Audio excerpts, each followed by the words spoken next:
We have a teaching that can take you anywhere. You can set your sights as high as you want. Emerson said you can hitch your wagon to the stars. And you do that with our teaching. I have found over the past 40 years, I don't hang out with many of the people I used to hang out with. I go into lots of circles with lots of people, and I promise you I love everybody, but I don't hang out with everybody. Because I'm not really interested. If somebody wants to be part of the stuff, the racket, if you were going to, I call it EST, it's called something else, landmark education, they would be talking about the racket. If you were studying a book by Don Miguel Ruiz, The Four Agreements, he would talk about the smoke. We are beings of light and wonder. And we want to clear away the debris, the story, the nonsense, the garbage, the stuff, so we can commune with the Most High. Agatha's here today. She always has a good answer to an important question. And I always ask you, how are you? And you say, good, just like what? Just like you. And Agatha always tells me she's doing the important work. She's working on what? Agatha. See, if you're a real good religious scientist, you are working on the most important person in the world, which is who? If you find yourself all caught up in what somebody else is doing, you're missing the boat. What a pity. Enlightened one that you are. As soon as you see yourself talking about other people and doing that stuff, stop in the name of love. Because you really come to classes. Nobody really practices this teaching unless they're involved in the teaching. We're involved in a growth program here that's dynamic. They say it takes 2 to 3 years. I believe it does. Because what we see is we're dealing with old ideas and resistance. It comes up all over the place, and we're shedding light on that stuff because we cannot be like we were 40 years ago. Not possible, not desirable. We're here to meet the future, and the future is now. We're engaging different groups of people, youth. The other week, Jabbar had a whole bunch of kids. It was exciting. It was really quite amazing. We're considering partnering with a peace project that we saw a video last week, which was by the Tariq Hamasa Foundation. That was, again, the story, if you weren't here last week, where a young man, 18-year-old young man who was about ready to go to the university was shot and killed by a 14-year-old. And what was remarkable about that story is that the father of the boy who was killed partnered with the grandfather of the other boy who murdered his son. And they started a peace initiative that's in 15, 20 different places. That's a bigger idea.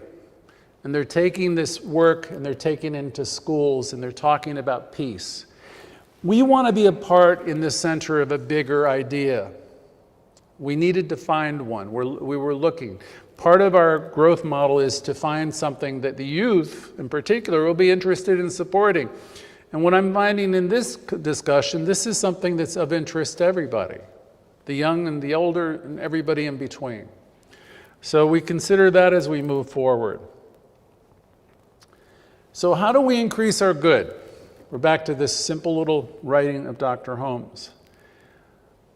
In the images of the plots of grain, one was praised and blessed, and it showed a lot more vitality than the one that was, you're talking about what isn't there. In your own life, I invite you to start talking about what your blessings are. If you don't like the word blessings, choose another one. Choose a word or a phrase that will tell you that you are supplied and supported. Keep reminding yourself that you're supplied and supported, and you will be. If your language is, oh, poor me, I don't have, there's not, that is just like creating a circle of doom. Your word is your wand, you have power. There's a definite principle involved in all of this, as I've said before. Bill Tolliver, my great teacher years ago, said, life loves a lover. Haven't you ever met a person who just loves life? I mean, they're kind of a joy to be around because everything about them is what? You want to kind of like get up to them, rub against them or something, see if you can get some of it. Life loves a lover. Now, in contrast, have you known people? I can think of one right in the middle of my mind right now. I could tell her the sky is blue and she's going to tell me it's going to rain. I could tell her, you look good today, and she'll tell me, no, I don't. I mean, no matter what I would tell this person, she's going to tell me I'm wrong. Do you know anybody who's like that? Have you ever known? We've all known somebody like. See, the thing is it you?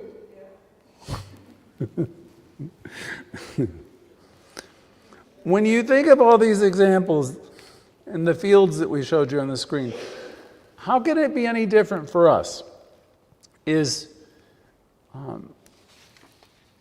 We teach you here to bless life, to bless one another. There's a greeting we use, namaste. It's such a beautiful idea.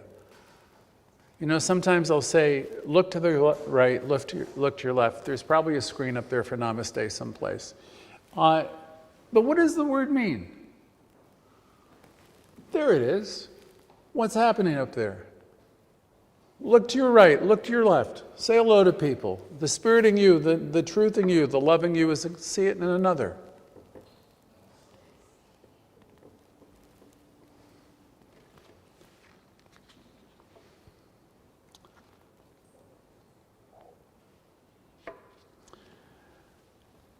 It's been said that the teacher, the Nazarene, Jesus, blessed the bread before it was multiplied. Perhaps that was just a story. Still, there's a valuable principle in it. If you know that you have something, you're blessing the good and you're seeing the good, what do you think you're engaging? The positivity, and then you will start to see the good multiplied. You will also remember another story with the same teacher. A certain incident when he and his students were walking down the roadside, they came to a fig tree. I vaguely remember that. I looked it up this weekend. So, I can't believe this, but this is what it said. They say that he cursed the fig tree. I'm thinking, why the hell would you curse a fig tree? That bore no fruit. And I don't know if they condemned the tree or said something to the effect that it would bear no fruit, but that's how the story goes. A short time later, he and his disciples returned and they found the fig tree had withered away. There it is. It's a withered fig tree.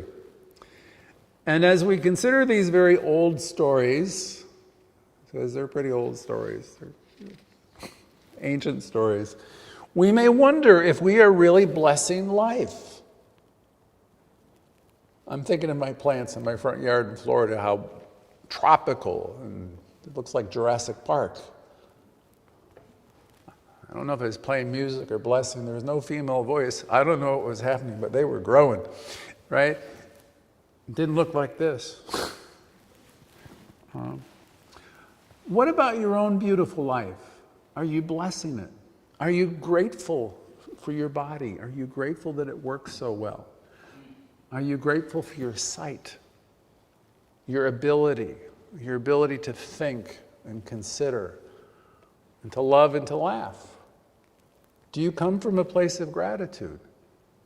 If not, why not? Are you caught up into the world of not enough? Not enough love, if that's who you are, boy, it's time to really kind of like do a reality check. Because what it suggests is you're in a world of not enough, you're in a story. And it's really difficult to get out of that unless you make a decision. Come to classes. Come to classes. Come to classes because we will challenge you to wake up to awaken from the dream, all that nonsense that plays inside of people. You come to classes and you will wake up. You practice. You can't just come here on Sunday and get it. It's, there's more to it than that. So we're here to celebrate our beautiful lives and our situations, one and all. And like the fig tree, are we causing life to wither? Are you causing your own life to wither? Are you bringing forth discomfort and illness and disease? Are you causing people to run from you? Louise Hay would say, when you really, really love yourself, everything in your life begins to what? Work. You attract people because there's something about you. Life loves a lover. If you're a person who's out there celebrating life and loving life, I promise you, you have friends. You have so many friends you almost don't know what to do with them. You kind of like have a problem scheduling them all in.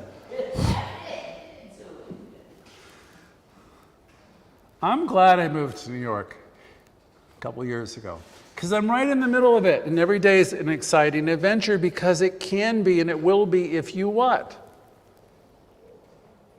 Yeah, you engage it and you love it and let it love you back. Our words have so much power, it's unbelievable. You have power. Look at your life, and if you're not excited about your fantastic life, then really, it's time for you to go into that secret place.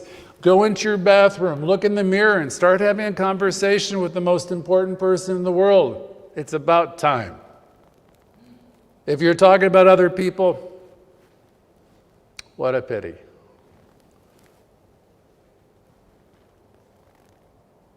Are we blessing our bodies? Are we blessing our physical affairs? Are we blessing our situations? Are we blessing our children? Are we blessing our friends? There ought to be images here, I think, for body and, yeah, there's our friends jumping around. Are we blessing our families? Are we blessing our finances? Are we learning to give money? Or are you a hoarder? Make sure I'm saying that word right. Hoarder. If you're hanging on, and if you open up your closets and there's no room for everything and anything, and you're hanging on to every penny and you're not learning to give, then that suggests you don't believe that there's enough. So you're trying to hang on to everything. I learned an important lesson from my mother. Well, I learned a lot of important lessons from her, actually. But she had a big, gorgeous home on the Intercoastal in Florida. And whenever I would go up and see her, it was like a 4-bedroom, 5-bath house. And I'd open up a closet, and it would be half empty. Now, it isn't that she didn't have stuff, but everything about that woman was in circulation. In fact, my father was a hoarder. He'd hang on to everything. And he would call me, he says, "Greg, you better get up here because your mother's sending stuff out to Goodwill." And she'd be sending stainless steel refrigerators. She'd be sending beds. She'd be whatever the hell it was she was sending. She was sending stuff. And I'll be there this afternoon with a truck. Our teaching teaches you how to have a life of plenty and how to become more prosperous. If you want to be more prosperous, we learn how to give. And you might say, "But I don't have much. I don't have anything." And you all know my stories because I've been around here long enough now. I used to wrestle with a $5 bill at Unity, probably in the early 80s. I'm going to put it in that. I need that damn money more than they do, So I was doing that for a while. That won't make you prosperous, I promise you. If I can go and buy a cup of coffee at Starbucks for whatever, I can find a way to support a place where I'm receiving my spiritual good. Bill Tolliver in 1993 said it cost $17.50 per person to keep this place running. That was in the whatever it was, years ago. And then he went on to say, there's many of you who really don't have that money right now. And he says, come to what? Classes. Be our guest. Come and learn about this principle. Come and learn how to be more loving and more giving and more forgiving and more prosperous. This is a first-class teaching for first-class people. Come and learn how to be that. You were meant to be that. You were meant to be successful and happy and full of joy and creative in your expression. That's your divine birthright. To be caught up in some story of not enough and I don't have and poor me and awful, that's kind of like, if that's where you are, it's certainly your prerogative. And we're not going to judge you even though we sound like we are. We aren't. Because here's the thing. We understand that everybody's doing the best they can with wherever they are. People who are invested in staying broke and down and in some story of victimhood, they won't resonate to this teaching anyway. Because you can invite them to the classes and the services and they won't want to be here because what we're suggesting is transformational work. And they're going to be too busy for all this, I promise you. They're going to find another place to be where they can sit down and have a cup of coffee and tell you how miserable their life is. But those of you who are here, most of you anyway, know how great you are. Most of you here know the potential, and you want more.